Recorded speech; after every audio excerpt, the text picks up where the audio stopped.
আমি এখন দাঁড়িয়ে রয়েছি পুরান কায়রোতে।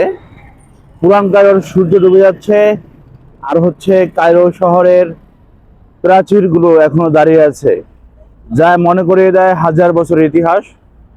এগুলো এমন প্রাচীর যা আরো 1000 বছর আগে কায়রো শহরকে প্রোটেক্ট করার জন্য খলিফা মুইজউদ্দিনুল্লাহ তার সেনাপতি জাওহার আল-সেকিলের নেতৃত্বে এই প্রাচীর নির্মাণ করেন।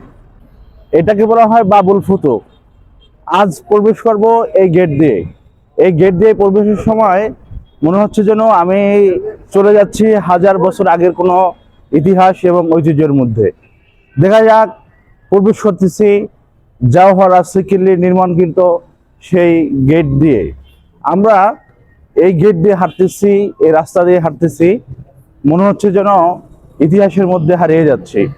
কত রাজা বাদশাহ খলিফা আমির উমারা রাজা প্রজা হেঁটেছেন এই রাস্তা দিয়ে। এই পুরনো জায়গায় রয়েছে এখনো ঘোড়ার আস্তাবল। এখানে এখনো ঘোড়া রয়েছে, মনে হচ্ছে যেন কোনো আমির উমারা রাজা বাদশাহ তাদের ঘোড়া এখানে তারা আস্তাবলে রেখেছে, হয়তোবা তারা কোথাও যাবে এই ঘোড়ায় চড়ে। এই মসজিদের ঐতিহাসিক ক্যালিগ্রাফি, এর শৈল্পিক দৃশ্য, নন্দিত কাঠামো দেখলে আজও মনে পড়ে যায় ফাতিমী সাম্রাজ্যের শিল্পকর্মের কথা। মসজিদের প্রবেশমুখে আমরা দেখতে পাবো দুই পাশে রয়েছে দুইটি মিনার। এই মিনার দুইটি একটি সময় লাইট হাউস হিসেবে ব্যবহার করা হতো। কায়রো শহরের প্রতিরক্ষার জন্য মিনার দুইটি অনেক এবং খুব গুরুত্বপূর্ণ ভূমিকা পালন করেছে। We have entered the mosque to show you the Cairo's third oldest mosque. আমি আপনাদেরকে কায়রোর তৃতীয় পুরাতন মসজিদ দেখানোর জন্য মসজিদের মধ্যে প্রবেশ করেছি।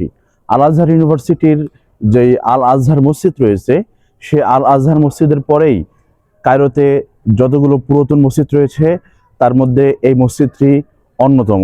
মসজিদের দৃশ্য, মসজিদের ভিউ আমাদেরকে অবাক করেছে।